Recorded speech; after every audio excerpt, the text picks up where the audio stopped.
தன்னோட படத்துக்காக வச்சிருந்த டைட்டில் நேமை வந்து இன்னொரு பிரபலமான டைரக்டர் ஹீரோ கேட்டதுனால கொடுத்த 3 பிரபலங்களை பற்றி தான் பார்க்க போறோம். ஃபர்ஸ்ட் ஒன் விஜய் ஆண்டனி நடித்த சக்தி திருமன் படத்துக்கு முதல்ல பராசக்தி தான் பேர் வச்சிருந்தாங்க. அதே டயத்தில் சிவகார்த்திகேயன் நடித்த பராசக்தின்னு ஒரு படம் வந்தது. ஸோ அதுக்கடுத்து சுதா கொங்கராவும் விஜய் ஆண்டனி 2 பேரும் பேசி ஒரு வழியா விஜய் ஆண்டனி அந்த டைட்டில் கார்டு வந்து சரின்னு சொல்லி சுதா கொங்கராட்ட கொடுத்துட்டாங்க. ஸோ விஜய் ஆண்டனி கொடுக்கல, ப்ரொடியூசர் கொடுத்துட்டாங்க.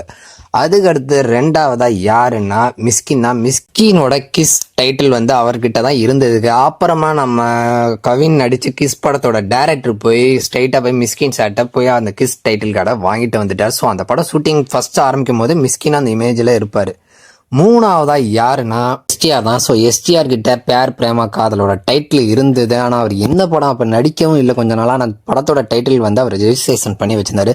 அப்புறமா ஏலன் போய் கேட்டோன்னே ஓகே நீங்கள் வச்சுக்கோங்க, அந்த படம் லவ் ஸ்டோரி தானே வச்சுக்கோங்கன்னு சொல்லி இவனுக்காக கொடுத்துட்டாங்க. ஏன்னா அந்த படத்தில் இவன் ப்ரொடக்ஷன்.